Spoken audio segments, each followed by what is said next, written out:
السلام عليكم يا أبو الآخرة كنديه كم فقو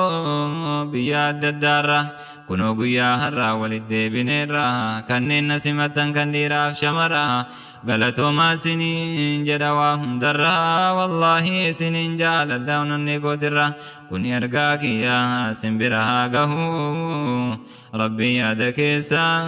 مرادنا قهو warri yeroo baay'ee na gaggaafattanii eessa bade jechuun anaaf jinqamtanii alhamdulillaahi nagaan qabaanii rakkoo biyyaan baa beektundi keessanii irraaf jalatahaa waliin qixxaatunni kanaaf jechuuf aniin dhabee barol bahuu rabbii yaada keessaa muraada naga'uu. السلام عليكم ورحمة الله وبركاته. هردفتو تكبجمتو تكما فاميلي هذا جولك يوجر رومي روبارا بكي بانو مالي نانجرين ركي سريع جورا كناف قوات دي بكي بأيرا أكما أرغتاني بكي جرا رومي ديكو ديكو روبا جرا إيكا ديكو سي هجين ديبنا سنين جدا مي سفرا كينا كيسا بكي براهن ديبنو فاقو سفر مو كيسا ديبنا مالي kuwan lamaan xilaan didarroomni nutti haroobuu jedhanii xiqqaan immoo dinqabate jechuudha. Egaa kun rooba na obaasaa jiran akkuma isin argitan kana jechuudha. Yeroo kana silaa mana keessa ifatanii taa'anii iyyuu jennaan rooba keessa na oofti ijoolleen. Kun ijoollee lamaan deeman karaan kun garuu karaa makiinaati. Mucaan xiqqaan immoo kun akkuma argisiisan harkisaadha xilaa naa qabii na dhiisii naan jedha. Naannoo garanaa dhufneera diqqoosii bootaan kun badhaadha garuu naannoon kun makiinaa baay'eetu jira garanaa irra son ta'e naannoo kana wayyaa garanaa makiinaan hin jiru ijoollee akka barbaaddeetti taphachuu hin dandeessi akka gama hin deemne qofa eeguudha malee እና yeroo bonaa naannoon kun jechuudha baay'ee bareeda dhugaa rabbi bishaan jira bishaan gadi jigaa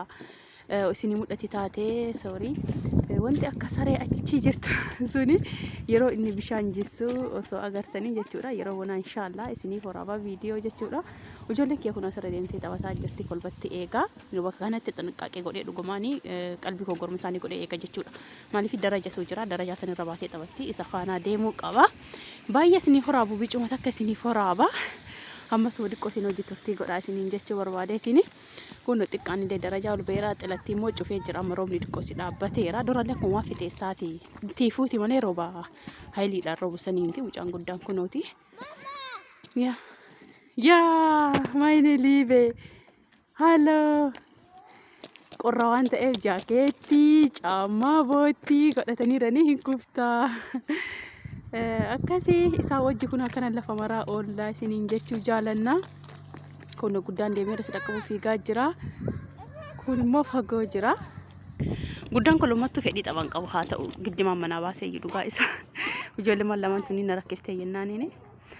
inna oolmaan kiyya yeroo tokko viidiyoo guutuu isinii waraabuu danda'a ganamarraa hanga galgalaatitti maal akka godhu garuu guyyaadhaa walakkarraa kaasneetiini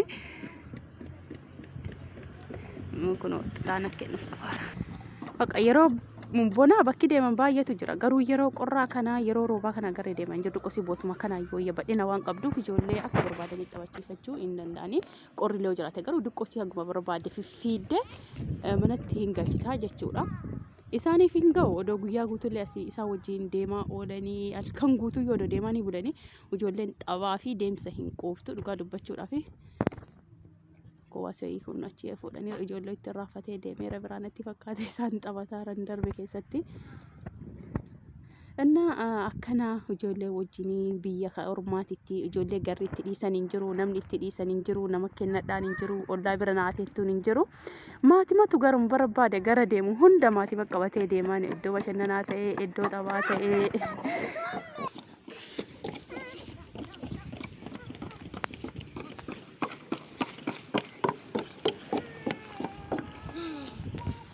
እና manni kun mana matsaafaati mana kitaabaa jechuudha ijoollee biyya kanatti jechuudha asii fuuneetiin kan ijoollee keenya kantanii goonu ji'aan fuudhata ji'atti ka fuute deebistee kan biraallee haarawa fuuta jechuudha mana matsaafaati isinii mul'ata natti fakkaata keessoo isaa achi keessa seentee keessoo isaa baay'ee bareeda matsaafa jechuudha guddaadha moo xiqqoo isinitti fakkaatino kana laalan bicuu fakkaata malee baay'ee guddaadha Innaa akkana naannuma kana wayya jennee asitti taphachiifadha ijoollee koo yeroo gannaa isiniin jedha. Diqaa utaaluu barbaade sodaate na eega.